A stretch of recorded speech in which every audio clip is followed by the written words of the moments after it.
오늘은 추수감사절을 맞이해서 호세아서를 한 주 쉬고 마태복음 말씀을 한 장 보도록 하겠습니다. 마태복음 6장 25절부터 34절까지 말씀입니다. 마태복음 6장 25절부터 34절까지 말씀 같이 보도록 하겠습니다.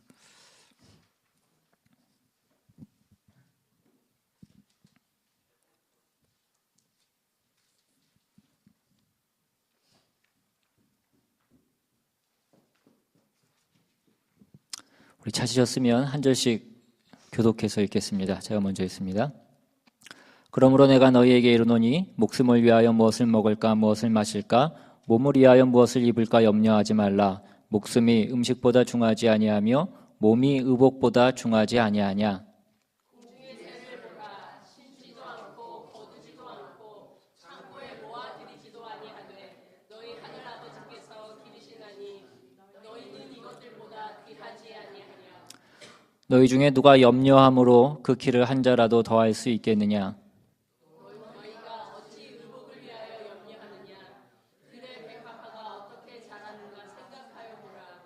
수고도 아니하고 길쌈도 아니하느니라. 그러나 내가 너희에게 말하노니 솔로몬의 모든 영광으로도 입은 것이 이 꽃 하나만 갖지 못하였느니라. 오늘 있다가 내일 아궁이에 던져지는 들풀도 하나님이 이렇게 입히시거늘 하물며 너희일까 보냐. 믿음이 작은 자들아. 그러므로 염려하여 이르기를 무엇을 먹을까 무엇을 마실까 무엇을 입을까 하지 말라. 이는 다 이방인들이 구하는 것이라. 너희 하늘 아버지께서 이 모든 것이 너희에게 있어야 할 줄을 아시느니라. 그런즉 너희는 먼저 그의 나라와 그의 의를 구하라. 그리하면 이 모든 것을 너희에게 더하시리라. 그러므로 내일 일을 위하여 염려하지 말라. 내일 일은 내일 염려할 것이요 한 달의 괴로움은 한 달로 족하니라. 아멘. 기도하겠습니다. 하나님, 이 시간 주님의 말씀을 듣습니다. 우리에게 지혜를 허락하여 주셔서 말씀 가운데 주님의 뜻과 그 주님의 우리를 향한 그 의도하심을 우리가 밝히 깨닫고 우리 마음에 새기며 우리의 삶의 지표로 삼을 수 있는 귀한 시간이 될 수 있도록 주님 이 시간 역사하여 주시옵소서. 악한 것이 우리의 생각을 뺏지 못하게 주님 도와주시옵시고 온전히 말씀에 집중하는 귀한 시간 될 수 있도록 주님 인도하여 주시옵소서. 감사드리고 예수님의 이름으로 기도드리옵나이다. 아멘. 오늘 우리가 본 이 마태복음 6장은 염려하지 말라라는 것을 주제로 하는 그런 말씀의 내용입니다. 우리가 염려하지 말아야 될 그 이유를 예수님께서 그 자연의 법칙 속에 드러나 있는 그 하나님의 손길을 가지고 증거를 대시면서 말씀하시고 있는 그런 내용입니다. 창조하신 이가 어찌 그 자신이 창조한 존재들에 대해서 그 필요한 것을 주시지 않겠느냐. 어찌 하나님께서 섭리하신 그 일을 실패할 수 있겠느냐라고 말씀하시는 것입니다. 공중에 나는 그 새를 만드시고 그 들에 핀 백합화를 만드시고 또 오늘 있다가 내일 아궁이에 던져질 그 들풀을 만드신 이가 그 존재를 만드신 이가 어떻게 그 존재의 필요와 유지에 필요한 것에 무능할 수 있고 무관심할 수 있겠냐라고 말씀하는 것입니다. 그러니까 여기 나오는 이런 얘기들은 다 뭐냐 하면 그 자연 속에 나타난 하나님의 섭리를 가지고 이제 우리 성도들이 하나님의 백성들이 어떻게 살아야 되는지에 대해서 가르치고 있고 교훈하고 있는 그런 말씀입니다. 창조주 되시는 그 하나님의 섭리와 그 간섭에 대한 그 확인을 우리가 자연을 통하여서 우리에게 확인시켜 주시고 있는 것을 우리가 알 수 있게 해주시는 그런 말씀들인 것입니다. 마찬가지로 오늘 우리가 이 추수감사절을 맞이해서 우리가 해야 될 것은 오늘 이 앞에 놓여 있는 이 갖가지 열매와 이 결실들을 보면서 그냥 우리가 이것이 참 보암직도 하고 먹음직도 하구나. 빨리 예배가 끝나고 오늘은 평소와 다른 조금 더 맛있는 점심이 준비되어 있을 것인데 그것을 먹자라고 생각을 하는 것이 아니라 이 추수하는 것에 자연의 법칙을 통하여서 하나님께서 우리에게 무엇을 말씀하시고 그 안에 어떠한 하나님의 뜻이 담겨 있는지를 우리는 이해하고 또한 확인해야 되는 것입니다. 우리는 봄에 씨를 뿌려서 가을에 수확을 하게 됩니다. 우리 교회에도 농사를 지시는 분들이 여러분 계셔서 우리가 이 씨를 뿌리고 수확을 하는 일을 우리가 어렵지 않게 볼 수 있고, 그래서 우리는 씨를 뿌리면 그것이 자라나서 열매를 맺는다라는 것을 너무나 잘 알고 있고, 그것이 당연한 자연의 법칙으로 우리는 그렇게 생각을 하고 있습니다. 물론 어떤 분은 나는 씨앗을 뿌려도 열매는커녕 싹이 나는 것도 보지 못했다라거나 내가 아무리 열심과 정성을 다해서 씨앗을 뿌렸어도 그것이 자라기는커녕 냄새가 난다고 가족들에게 핀잔만 들었다라고 하시는 분이 계실 수도 있습니다. 그러나 그것은 그 과정 중에 어떠한 다른 문제가 있는 것이지, 우리는 대체로 우리가 씨앗을 뿌리면 그것이 자라서 열매를 맺는다라는 것을 우리는 다 알 수 있고, 그것을 당연한 그 자연의 법칙으로 우리는 그렇게 생각을 합니다. 그런데 우리가 당연하게 생각하는 이 자연의 법칙인 이 추수의 법칙은 사실 일반적인 세상의 법칙과는 조금 다르다는 것입니다. 여러분, 세상의 법칙은 무엇입니까? 여러분, 우리가 사는 이 세상은 죄와 사망이 왕노릇하는 그런 세상입니다. 그래서 이 세상에서의 법칙은 그 생명과 사망이 싸우면 언제나 사망이 이기게 되어 있습니다. 그래서 이 땅에 존재하는 모든 것들은 결국 다 죽게 되어 있고 썩게 되어져 있고 사라지게 되어 있는 것입니다. 이것이 이 세상의 법칙인 것입니다. 그런데 우리가 봄에 씨를 뿌려서 가을에 추수하는 이 법칙만큼은 사망이 생명을 이기는 것이 아니라 생명이 사망을 이기는 법칙으로 진행이 되고 있다라는 것입니다. 우리가 땅에 씨를 심는다라고 하는 것은 우리가 다 알고 있는 것처럼 그 씨를 심으면 그 씨가 땅에 있는 그 영양분을 먹고 자라서 결국에는 열매를 맺게 되어 있습니다. 그러나 그것도 잘 살펴보면 성경에서 말씀하고 있는 바와 같이 그 한 알의 그 밀이 땅에 떨어져서 죽지 아니하면 이라고 말씀하고 있는 바와 같이 그 생명이 사망에 삼켜진 바 되고 썩게 되어져 있는 것입니다. 그런데 그것이 그냥 그것으로 끝나는 것이 아니라, 그것이 그냥 썩어지고 죽는 것으로 끝나는 것이 아니라 거기서 많은 열매를 맺는다라는 것입니다. 이 심고 거두는 일에 있어서만은 그 생명이 결국 사망을 이기는 법칙으로 되어 있더라는 것입니다.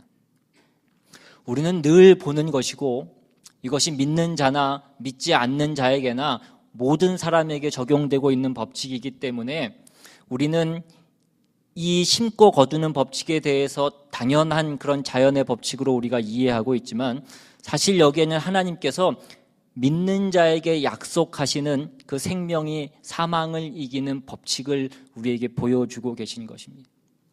하나님 나라에서만 적용되는 그 법칙을 우리에게 미리 증거로서 보여주고 계신 것입니다. 그런데 우리는 이것을 잘 이해하지 못하고, 우리는 이것을 깊이 생각하지 않고 그냥 너무나 당연한 것으로, 너무나 하찮은 것으로 그렇게 생각하면서 지나가고 있는 것입니다. 고린도전서 15장으로 가보시면 51절 이하에 이렇게 말씀합니다. 보라, 내가 너희에게 비밀을 말하노니 우리가 다 잠잘 것이 아니요 마지막 나팔에 순식간에 홀연히 다 변화되리니 나팔 소리가 나매 죽은 자들이 썩지 아니할 것으로 다시 살아나고 우리도 변화되리라. 이 썩을 것이 반드시 썩지 아니할 것을 입겠고 이 죽을 것이 죽지 아니함을 입으리로다. 이 썩을 것이 썩지 아니함을 입고 이 죽을 것이 죽지 아니함을 입을 때에는 사망을 삼키고 이기리라. 기록된 말씀이 이루어지리라. 이 말씀은 마지막 때에 관한 그런 말씀입니다. 주님이 다시 오시고 이 세상이 끝나는 날이 오고 그래서 그 하나님의 나라, 그 영원한 생명의 나라가 시작되는 그때가 오면 모든 먼저 죽어간 하나님의 백성들이 다시 살아나고 다시 부활할 것을 말씀하고 있습니다. 그런데 그 부활에 대한 설명을 오늘 이 성경 말씀에는 뭐라고 말씀하고 있습니까? 54절 말씀해 보시면 사망을 삼키고 이기리라 라고 그렇게 되어 있습니다. 그 생명이 사망을 삼키고 이기는 그날이 드디어 오게 될 것이다 라고 말씀하고 있는 것입니다. 그래서 그 다음 이어지는 그 55절 이하의 말씀에 보시면 이러한 조롱이 가능한 것입니다. 55절에 보시면 사망아 너의 승리가 어디 있느냐? 사망아 내가 쏘는 것이 어디 있느냐? 사망이 쏘는 것은 죄요 죄의 권능은 율법이라. 사망을 조롱하는 이러한 일들이 가능하다는 것입니다. 그 생명이 그 사망을 이기기 때문인 것입니다. 그리고 또한 이것은 이어지는 57절의 말씀에 나와 있는 바와 같이 우리 주 예수 그리스도로 말미암아 우리에게 승리를 주시는 하나님께 감사하노니. 그러니까 이 모든 것은 다 무엇입니까? 하나님께서 우리에게 주신 그 하나님을 믿는 그 하나님의 백성들에게 허락하신 법칙인 것을 우리에게 증언하고 있는 것입니다. 우리가 봄에 씨를 뿌려서 가을에 그것을 거둔다라는 것이 얼마나 우리에게 당연하고 얼마나 흔한 그런 현상입니까? 그러나 그 현상 속에 들어있는 생명이 사망을 이기고 30배, 60배, 100배의 결실을 맺는 그 법칙이 그 안에 들어있음을 우리에게 말씀해 주고 있는 것입니다. 오늘 우리가 이것을 보면서 깨우쳐야 하는 것이 무엇이냐는 것입니다. 하나님이 우리에게 주신 것이 무엇이냐 하는 것입니다. 우리가 확인해야 되고 우리가 소망해야 될 것이 무엇이냐 하는 것이 오늘 이 추수감사절 안에 우리가 들어있고 우리가 확인해야 될 그런 내용들인 것입니다. 우리는 세상 앞에 늘 나약하고 그래서 세상 앞에서는 늘 상킴을 당하고 빼앗기고 망하고 당하는 존재인 것만 같습니다. 그러나 실상은 그렇지 않다라고 말씀하고 있는 것입니다. 우리가 우리의 신앙을 이 세상에서 제대로 펼치지 못하면서 살고 있는 가장 큰 이유가 무엇이냐는 것입니다. 우리가 보기에 우리 자신이 너무 무력해 보이기 때문에 그렇습니다. 마치 그 한 알의 밀알이 땅에 파묻혀 있는 것 같기 때문에 우리는 세상 앞에 나갈 때 우리가 그 속에서 결실해야 되는 그런 존재인 것을 우리는 잊어버리면서 사는 것입니다. 우리에게 허락된 이 승리와 생명의 영원한 법칙들이 있는 것을 우리는 잊어버리기 때문에 우리는 세상 가운데 늘 나약한 모습으로 살아가는 것입니다. 그래서 우리는 감히 세상에 나갈 때 우리 안에 있는 이 생명으로 나아가지 못합니다. 우리는 세상에 나갈 때는 우리도 죽은 자인 것처럼 그 생명을 소유하지 않은 자인 것처럼 그 사망의 법칙 아래 놓인 자인 것처럼 그래서 우리는 세상 가운데서는 기본적으로 회피하고 도망하고 숨은 자처럼 그렇게 살아가고 있는 것입니다. 오늘 우리는 이 추수기에 이 추수감사절에 다시 한번 확인하셔야 됩니다. 누가 이기는 것인가를 잘 보시라는 것입니다. 그 생명이 사망을 이기는 것입니다. 우리가 이것을 깨닫지 못한다면 우리가 이 싸움을 하지 않는다라고 한다면 우리는 이 추수를 맞는 의미가 없는 것입니다. 이것은 우리가 가진 것이 무엇이고 그로 인한 우리의 책임이 무엇인지를 확인시켜 주고 있는 것입니다. 갈라디아서로 한번 가보시면 갈라디아서 6장 7절 이하에 이런 말씀이 나옵니다. 스스로 속이지 말라. 하나님은 업신여김을 받지 아니하시나니 사람이 무엇으로 심든지 그대로 거두리라. 자기의 육체를 위하여 심는 자는 육체로부터 썩어질 것을 거두고 성령을 위하여 심는 자는 성령으로부터 영생을 거두리라. 성도들을 향하여서 하나님의 백성들을 향하여서 말씀하시는 하나님의 권면의 말씀입니다. 육체를 위해서 심지 말고 성령을 위해서 영원한 것을 위해서 심으라라고 하는 어떤 신앙적인 책임과 권고에 대한 말씀입니다. 그러나 이 말씀 가운데에는 또 하나의 이러한 법칙이 들어있는 것을 우리는 보게 됩니다. 육체를 심으면 육체 밖에는 거둘 것이 없다라는 것입니다. 썩어질 것을 심으면 썩어질 것 밖에는 우리가 거둘 수 없다라는 것입니다. 생명을 거두려면 생명을 심어야지만 우리는 생명을 거둘 수 있습니다. 그리고 그것은 우리에게만 가능한 것입니다. 생명이 있는 자에게만 그것이 가능하다라는 것입니다. 여러분, 세상은 생명을 거둘 수 없습니다. 세상은 그 심을 생명이 없기 때문에 그 생명을 거둘 수 없는 것입니다.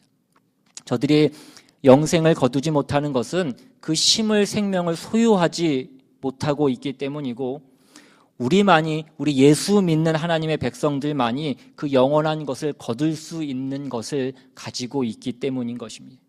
이것이 우리가 예수 믿는 자들이 가지고 있는 특권인 것입니다. 신자된 보상이 무엇이냐?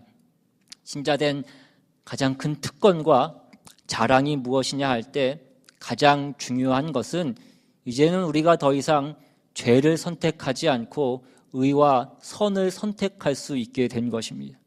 이것이 하나님의 백성된 가장 큰 자랑이자 가장 큰 특권인 것입니다. 그런데 우리는 예수 믿는 것을 가지고 자꾸 육체의 것을 거두려고 할 때가 많이 있다는 것입니다. 우리의 신앙생활이 하나님 앞에 인정받는 것이 되어서 그것으로 이 세상 가운데 썩어질 것을 보상받기를 우리가 요구하고 있을 때가 너무나 많이 있다라는 것입니다. 그것이 얼마나 헛된 일이냐라고 말씀하고 있습니다. 그것은 생명을 심은 것이 아니며, 그것은 신앙생활을 하는 것이 아니며, 그것은 종교라는 이름을 빌어서 이 세상 가운데 썩어질 것을 심고 있는 것이다라고 갈라디아서는 우리에게 교훈하고 있는 것입니다. 여러분, 우리만이 의의 병기로 하나님의 사람으로서 사용되어질 수 있습니다. 우리만이 이 가을에 추수할 것이 있는 사람들이라는 것입니다. 그런데 우리가 생명을 심지 않으면 어떻게 우리가 이 가을에 수확할 수 있겠냐라는 것입니다. 어떻게 봄에 돌을 심고서 그 가을에 수확할 것을 기대할 수 있는 그런 사람이 있겠냐라는 것입니다. 씨앗을 심은 자만이 가을의 수확을 기대할 수 있는 것입니다. 우리는 이 추수감사절을 맞으면서 우리가 거둔 것이 무엇인가를 한번 돌아보아야 됩니다. 우리가 무엇을 거두기를 원했고, 그래서 무엇을 심었는가를 우리가 다시 한번 살펴봐야 됩니다. 혹시 우리가 아무것도 심지는 않았으면서 우리가 뭔가를 거둘 것을 기대하고 있었는지는 않았는지 우리는 다시 한번 돌아봐야 된다라는 것입니다. 여러분, 우리는 심지 않고 거둘 수 없습니다. 그런데 대부분의 신앙인들은 이 신앙이라는 것을 우리가 사는 이 현실 가운데에는 쓸 수 없는 것이다라고 생각해서 우리는 세상 가운데 무엇인가를 심지 않으면서 그렇게 살아갑니다. 그래서 이건 그냥 가지고 있다가 죽을 때나 사용하는 것으로 그렇게 생각합니다. 천국이나 가서 열어보는 것으로 그렇게 생각하는 것입니다. 그래서 이 세상에서 사는 동안에는 이 세상의 법칙을 따라서 살기로 그렇게 작정하며 살아가는 것입니다. 심지도 않고 가꾸지도 않기 때문에 거둘 그런 기대도 하지 않으면서 우리는 살아가고 있는 것입니다. 우리가 오늘 이렇게 주일날 모여서 함께 예배를 드리지만 우리는 그저 이러한 신앙을 소유하고 그 영원한 것들을 소망하고 있는 사람이 나 혼자가 아니라는 것을 확인하는 것으로 만족하면서 살아가고 있는지도 모른다라는 것입니다. 그리고 그것을 나중에 죽어서 천국 갈 때나 사용하는 것으로 그렇게 우리는 생각하는 것입니다. 그래서 이 세상을 사는 동안에는 세상 사람들과 마찬가지로 아무것도 심지 않고 가꾸지 않고 그래서 거둘 것이 없는 마치 그 겨울을 사는 사람들처럼 우리가 살아가고 있는지도 모릅니다.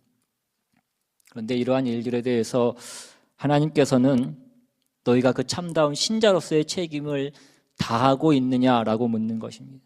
너희 안에 있는 그 생명과 그 능력과 그 영광의 특권을 너희가 사용하고 있느냐라고 묻고 계신 것이 우리가 이 추수감사절을 맞는 중요한 의미인 것입니다. 땅이 이기나 그 씨가 이기나 보라 이것입니다. 그 땅이 그 씨를 삼키는 것 같고 그 땅이 그 씨를 이기는 것 같지만 그 씨앗이 없어지더냐 이것입니다. 그 씨앗이 그냥 사라지더냐 이것입니다. 그 씨앗이 결국 그 생명이 결국 이기지 않더냐 이것입니다. 결국 30배, 60배, 100배의 결실을 맺지 않더냐 이것입니다. 그것을 우리에게 보이시고 증언하시고 권고하시는 것이 이 추수감사절의 의미인 것입니다.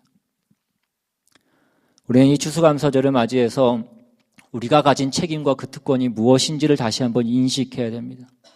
우리가 그냥 매년 돌아오는 그런 어떤 절기가 아니라 우리의 존재가 무엇이고 우리가 무엇을 가지고 있고 그래서 우리가 무엇을 해야 되는지를 우리가 다시 한번 깨닫고 다시 한번 기억해야 된다는 것입니다.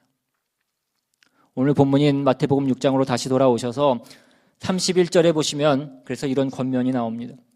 31절 이하에 그러므로 염려하여 이르기를 무엇을 먹을까 무엇을 마실까 무엇을 입을까 하지 말라.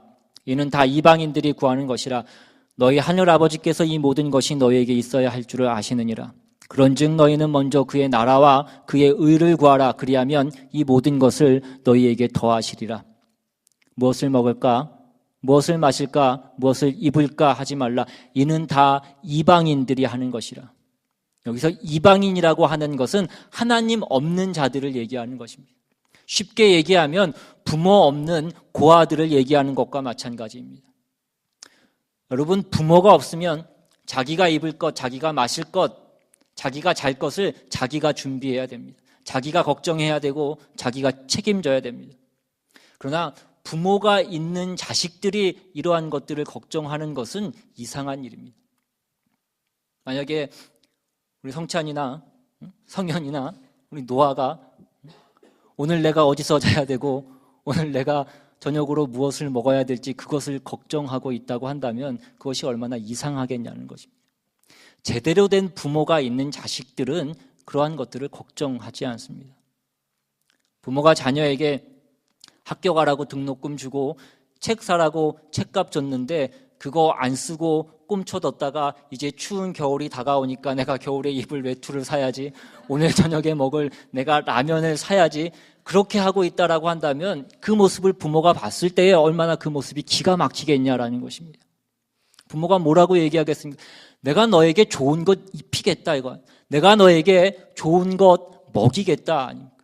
그러니 너는 뭐 하라는, 너는 그냥 공부 열심히 하고 네가 해야 될 그 일을 하라는 것입니다. 학교 열심히 다니라는 것입니다. 지금 그 말씀을 하고 있는 것입니다. 먼저 너희는 그의 나라와 그의 의를 구하라 이것입니다. 이것이 바로 너 공부 열심히 하고 학교 잘 다니고 네 할 일 열심히 하라 그 말씀을 하는 것입니다.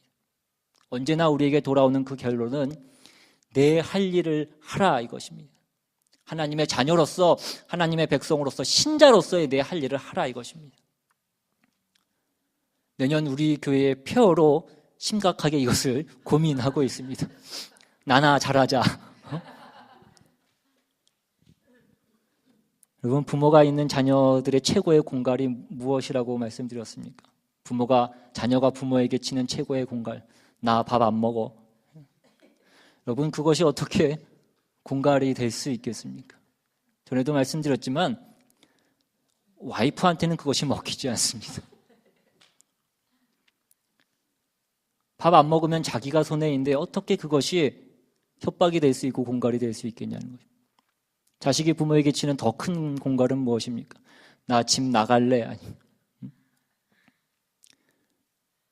전에 한번 그 성찬이가 잠시 집에서 없어진 적이 있었을 때 우리 언영재님 얼마나 놀라고 얼마나 걱정하셨습니까? 자녀이기 때문에 그렇지 않습니까?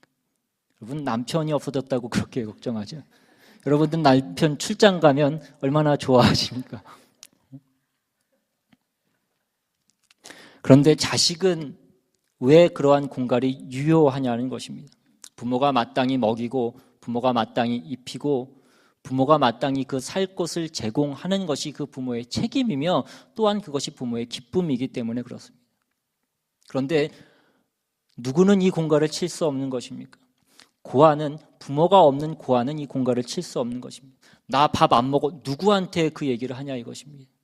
누가 있어야 나 밥 안 먹는다라고 그 공갈을 칠 수 있지 않겠냐는 것입니다. 그러니까 고아는 자기가 그 먹을 것 입을 것을 자기가 걱정해야 되는 것입니다. 그런데 부모가 있는 우리는 왜 그렇게 고아같이 구면서 살고 있냐 하는 것입니다.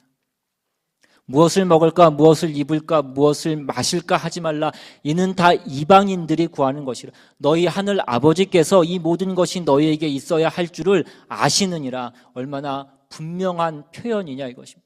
여기에 무슨 우리가 이해하지 못할 어떤 비밀이 있고 신비한 것이 숨겨 있느냐 하는 것입니다. 그런데 왜 우리는 이 말을 믿지 못하고 왜 우리는 이 말을 기억하지 않냐 이것입니다. 제가 예전에 중고등학교 다닐 때를 생각해 보면 지금 어른이 되고 나서 하는 생각과 그때의 생각이 굉장히 많이 다른 것을 깨닫게 됩니다. 그때는 뭔가 남들과 다르게 하고 철딱서니 없이 구는 것이 대단한 것이다라고 그렇게 생각을 했던 것 같습니다. 저 학교 다닐 때 중고등학교 남중남고를 나와서 그 두발 규제가 있었는데 가장 앞머리가 3cm를 넘으면 안 됐습니다. 그런데 저의 그때의 머리는 지금 머리보다도 조금 더 길었던 것 같습니다. 그때는 그렇게 하는 것이 왠지 그 불합리한 사회의 규제에 반항하고 뭔가 모험심이 있고 독립심이 있는 것으로 생각을 해서 그렇게 하는 것이 좋은 것이다라고 그렇게 생각을 했던 적이 있습니다. 보충수업 꼬박꼬박 다 받으면 뭔가 바보인 것 같고 왠지 그 시간에 땡땡이를 치고 나가서 뭔가 돌아다니고 뭔가 먹고 돌아오고 그래야 뭔가 대단한 것이 되는 건 줄로 그렇게 생각을 했던 적이 있습니다. 그러나 지나고 나서 어른이 되고 생각을 해보면 그것이 얼마나 철없는 생각이었는지를 우리는 깨닫게 되는 것입니다. 당연한 신자로서의 우리의 삶이, 우리의 생활이 무엇이냐는 것입니다.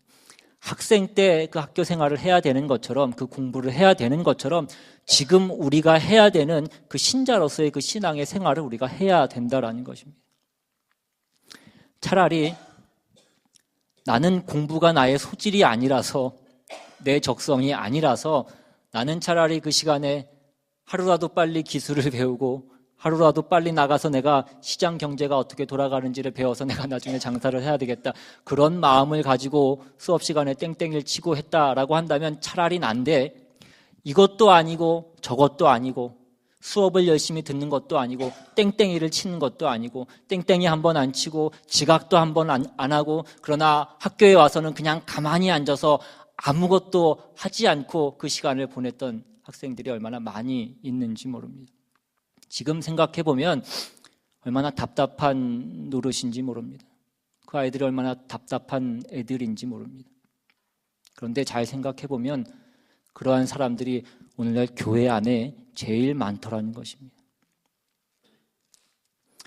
우리가 방황을 하는 것도 아니고 우리가 뭔가를 확인하는 것도 아니고 그렇다고 해서 우리가 열심히 신앙생활을 하는 것도 아니고 이게 뭐가 뭔지 모르겠다는 것입니다. 등록금 꼬박꼬박 내고 꼬박꼬박 헌금하면서 영어 시간에는 영어로 딴 생각하고 수학 시간에는 수학으로 딴 생각하고 그래서 결국 졸업은 했는데 남는 것은 아무것도 없고 아는 것은 아무것도 없는 그런 상태일 때가 그런 상태인 사람들이 너무나 많은 것을 우리는 보게 됩니다. 여러분 이 추수감사절에 여러분의 신앙을 점검해 보시기 바랍니다. 우리는 봄에 심을 것이 있고 심을 수 있는 사람이고 우리는 여름에 가꿀 것이 있고 가꿀 수 있는 사람이고 우리는 가을에 거둘 것이 있고 거둘 수 있는 사람입니다. 그 내용과 그 자격을 가지고 있는 유일한 사람들인 것입니다. 우리가 이 일들을 행하지 않고는 우리가 거둘 것이 없고 우리가 이 추수절을 맞이할 자격이 없는 것입니다. 우리가 어떤 사람인가 영적인 차원에서 우리가 다시 한번 확인하셔서 이 추수감사절에 이 추수의 법칙으로 우리에게 말씀하시고 깨닫게 하시며 우리가 어떤 존재이고 우리가 무엇을 가졌고 그래서 우리가 무엇을 할 수 있고 무엇이 할 것이 있고 무엇을 할 수 있는 사람인지를 다시 한번 깨달아서 그것이 우리의 자랑과 보람과 우리의 순종과 우리의 모든 것이 될 수 있는 저와 여러분이 다 되시기를 주님의 이름으로 축원합니다. 이 시간 한번 찬양하고 한번 기도하기 원합니다. 우리가 이 추수감사절을 맞이해서 우리가 심고 거두는 이 법칙을 통하여서 하나님께서 우리에게 말씀하시는 것이 무엇인지, 우리가 가진 것이 무엇인지, 하나님 우리에게 무엇을 심으시기를 원하시는지, 우리가 무엇을 심어서 무엇을 거둬야 되는지 다시 한번 우리가 기억하시고 우리의 삶 가운데 그것을 심으며 그것을 가꾸며 그것을 거둘 수 있는 저 여러분 다 되시길 바랍니다.